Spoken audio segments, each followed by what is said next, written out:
Boa tarde a todos. Eu agradeço pela oportunidade de estar aqui, poder passar para vocês as experiências que eu tenho como fiscal e auditora de processo eletrônico de votação.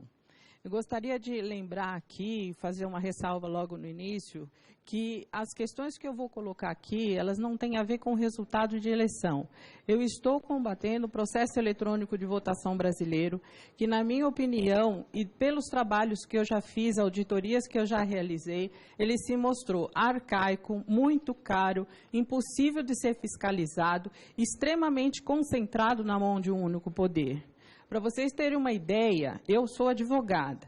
Quando eu estou atuando na Justiça Eleitoral, eu tenho contra mim os peritos, que é a Secretaria de Informática, que são peritos réus, porque eu estou combatendo, eu estou contundentemente dizendo que existem fraudes, existem possibilidades de fraude ou vulnerabilidades no processo eletrônico. Então, o perito, ele, na condição de Secretaria de Informática, ele é um perito réu. E os senhores ministros, suas excelências, eles são os julgadores réus. Então, aqui eu vou passar para vocês uma experiência que eu tive, que foi em 2012. Eu fui fazer uma fiscalização na cidade de Londrina, no município, onde eu analisei o código, a geração de mídia. Eu estou num ponto de geração de mídia que foi onde o Zé Melo começou aqui. Eu pedi os logs de geração de mídia e o que eu encontrei lá? Eu encontrei um programa rodando sem assinatura. O meu antecessor, ele disse que todos os programas que rodam na urna são assinados. Não, esse não foi assinado. Esse programa, ele rodou de uma forma não oficial.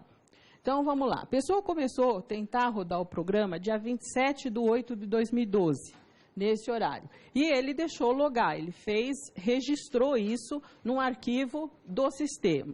Aí eu peguei esse arquivo e fui avaliar. Ele começou a rodar e o que acontecia? A informação que vinha era que ele não era o oficial, ele não era um programa oficial, ele era um programa não oficial, um programa que tinha um nome de programa oficial, mas não era oficial.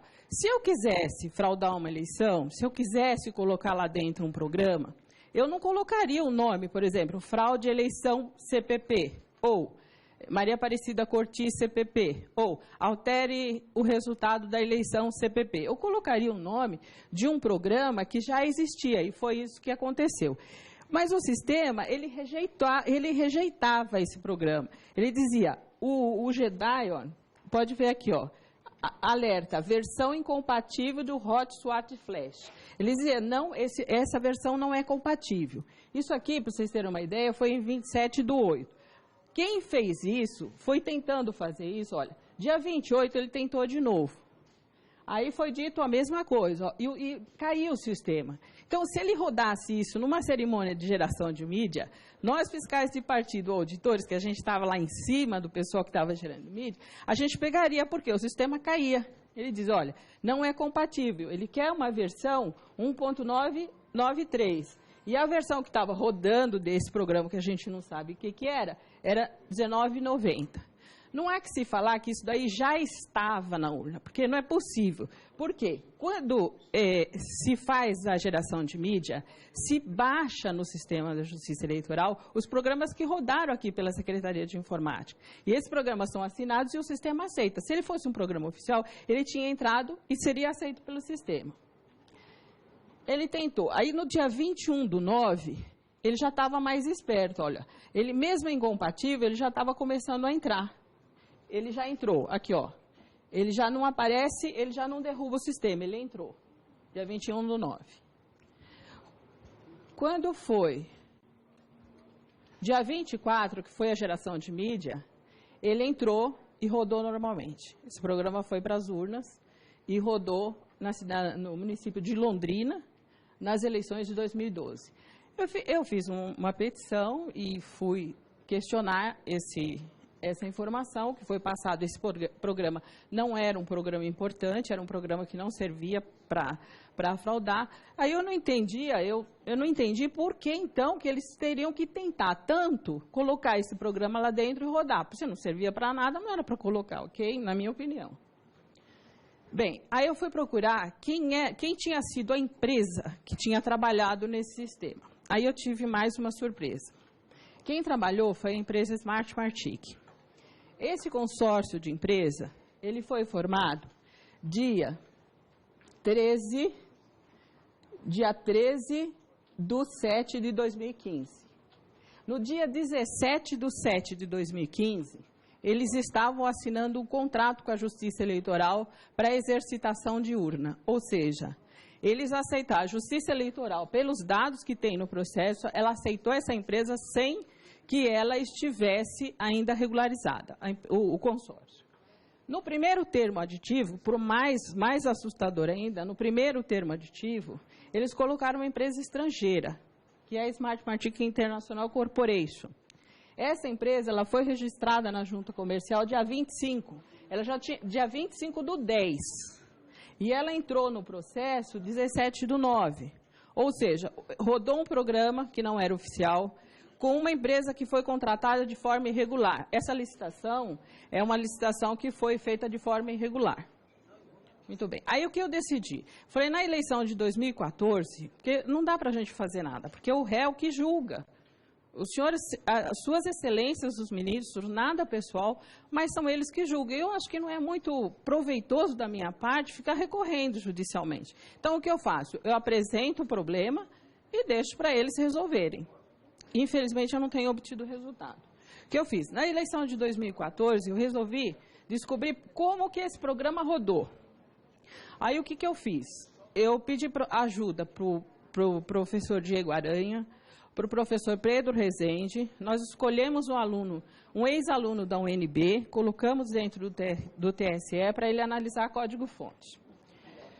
E ele foi analisando sobre a orientação do professor Pedro e do professor Diego. Eu levei essas informações e disse, olha, onde pode estar o problema? Como eles estão conseguindo assinar programas nos estados? Porque o senhor, lembre-se que o meu antecessor disse que todos os programas são assinados. Não sai nada do TSE sem assinatura, ok? Confirmando? Ok. Então, vamos em frente. Se eu peguei o problema aqui, que foi na geração de mídia, eu peguei o problema aqui. Aqui a carga das urnas, aqui a totalização, divulgação. Eu peguei aqui. Então, o problema estava aqui. Aqui o que é? É o desenvolvimento dos programas no TSE. Então, tanto eu, professor Diego e professor Pedro, nós decidimos centrar nossas forças aqui. Vamos analisar o código-fonte. Analisando esse código-fonte, a gente achou uma coisa muito estranha, muito perigosa para a nossa democracia. O que aconteceu? Nós Presidente, temos questão de ordem. Está difícil de ouvir. Deixa eu ver se trocar o microfone. Eu acredito que... É o plenário conversando. O plenário, aqui. Não é a professora. não sou, desculpa, pensei que era meu. Não. Vossa Senhoria... Você pedir silêncio, por favor. Vou só pedir para que todos, então, respeitem a palavra da nossa convidada. Então, o que nós descobrimos dentro do TSE sob a orientação do professor Diego Aranha e do professor Pedro Rezende, através das mãos do Gabriel Gaspar. Nós descobrimos um programa no Fonte, um programa executável, que estava inserido no sistema de segurança da urna. Ele é um subsistema do sistema SIS. Quando o senhor Zé Melo disse que entram os programas, o programa sai do TSE assinado, eles vão para os estados. O primeiro programa que entra é o SIS, que é o Programa de Segurança da Urna. Esse programa, dentro dele, tinha um programa chamado Inserator, que serviu para levar a capacidade de assinatura digital de programas não oficiais. Bom, eu já tinha conseguido metade do meu objetivo, porque como esse programa conseguiu rodar lá, se eles não tinham como assinar? Assinatura, gente, não pode ficar dentro do sistema de segurança. Assinatura é uma prerrogativa do TSE. O TSE não pode negligenciar isso e deixar ir para os estados. Então, o que ele fez? Mandou para os estados, ok? Então, bastava que a pessoa conhecesse que existia esse programa, bastava que a pessoa fizesse um comando num computador, que ela conseguiria assinar um programa e pôr esse programa para rodar dentro da urna. Certo? Aí eu fiquei pensando ainda, bom, não é suficiente isso. A pessoa que for fazer isso, ela tem que levar um pendrive, ela tem que levar alguma coisa para poder colocar o programa dela lá dentro, assinar e colocar para rodar. Como é que ela faz? Eu tive mais uma ideia. A justificativa do TSE foi o seguinte: esse programa ele foi usado até 2004 para assinar certificado. Em 2004 ele parou de ser usado e está lá para atender outros projetos. Senhores, ele pode estar lá para atender outros projetos desde que ele não vá para os estados. Mandar programa de assinatura para os estados é muito perigoso. E qualquer um, mesmo que for, digamos um advogado que não entende muito de computador, esse advogado, se ele tiver conhecimento disso, ele é capaz de assinar um programa e pôr para rodar. Aí vocês vão falar assim, não, mas a urna tem 7.999 travas. Não importa. Se esse programa for bem escrito, ele vai levar todas as travas consigo e vai até o final do processo, vai gerar um boletim de urna válido, e vai levar para a totalização e vai dar um resultado da eleição.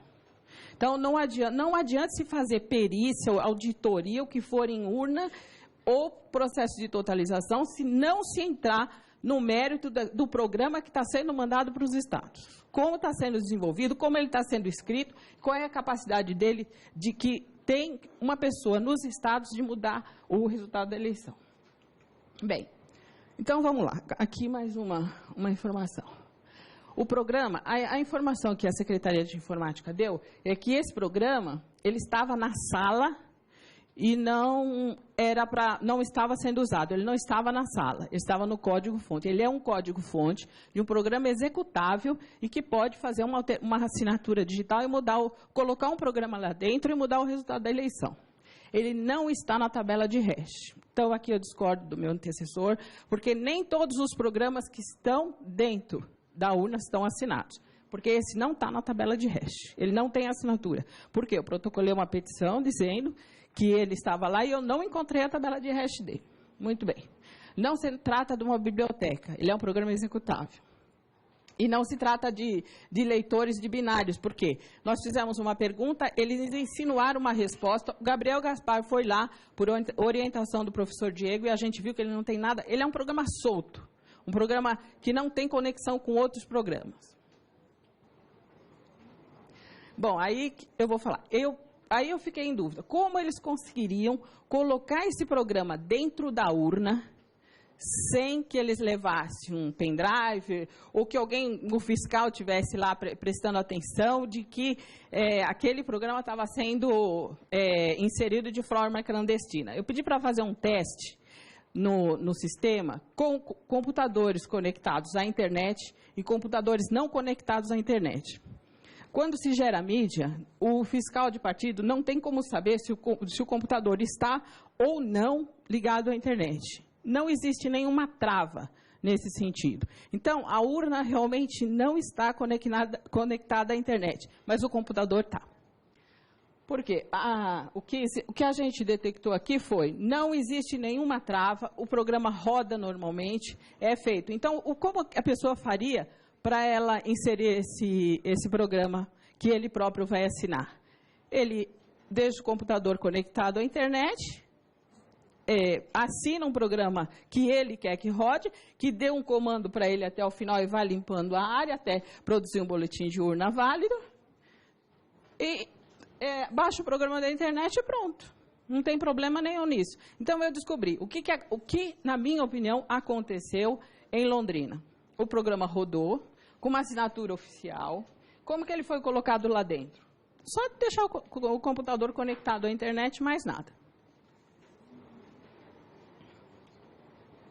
Nós fizemos uma petição, mandamos essas informações e, como eu disse, eu acho que não é muito produtivo para nós, advogados que militamos nessa área, para a gente ficar recorrendo. Por quê? O perito é réu e os julgadores são réus também. Então, não adianta, eu nunca vou ganhar. Sempre eles vão ter uma solução, seja ela qual for, que vai ser contrária à minha demonstração, porque isso é prova, o programa rodou. Tem um programa lá dentro que dá para assinar. E essa justiça eleitoral que eles falam, senhores, dizer que está tudo certinho, tem transparência, Eles não me deram o endereço. Eu não conheço isso, porque eu já dou desde 2002 que eu venho até o TSE tentando fazer auditoria, tentando conhecer esse processo, tentando deixar a coisa um pouco mais fácil nos estados. Eu não consegui. Então, deve existir 2 TSEs, que não esse que eu conheço.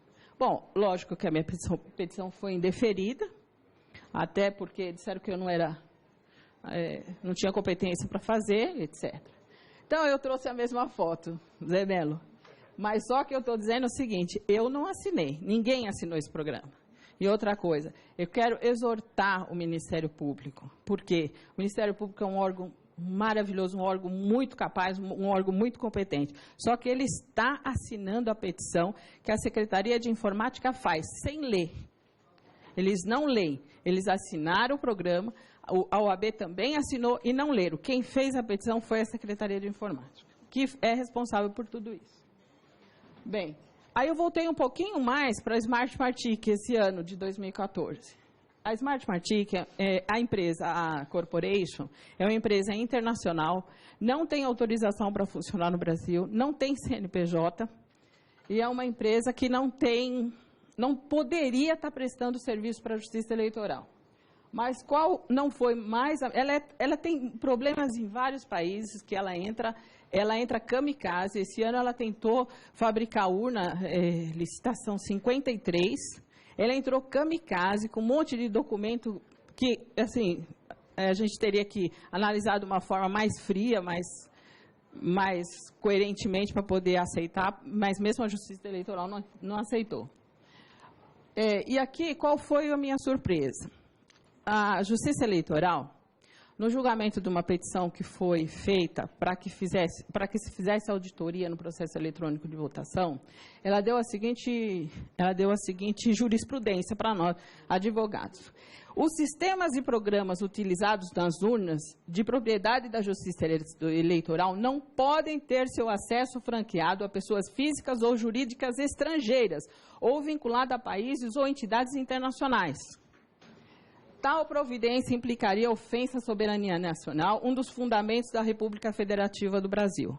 Isso serve, senhores, para auditoria, só que não serve para a empresa que foi credenciada em 2012 e a outra empresa, e a mesma empresa que, em 2014, também teve manuseio de carga, de urna e trabalhou para a Justiça Eleitoral, embora não centralizado no TSE, mas de forma individual nos estados. Então, é isso que eu tinha que passar para vocês, foi a experiência que eu tive na minha luta para mudar o processo eleitoral, porque o que a gente quer não é nada pessoal, não tem nada contra a Justiça Eleitoral, mas nós queremos um processo transparente, um processo fácil de ser auditado, um processo que não seja caro para os partidos, porque hoje um partido, para colocar uma pessoa para analisar código-fonte dentro do TSE, ele vai gastar muito, porque precisa no mínimo de 35 pessoas. E esse 180 dias, vocês não pensem que vocês vão ficar sabendo de tudo o que acontece, não, porque ele é feito num outro lugar e passado para a gente só quando os programas estão prontos. E existem programas que ficam prontos no dia que eles são lacrados. Muito obrigada. Agradeço. Concedo a palavra ao secretário de Tecnologia da Informação do TSE, senhor Giuseppe Janino, pelo prazo de 20 minutos.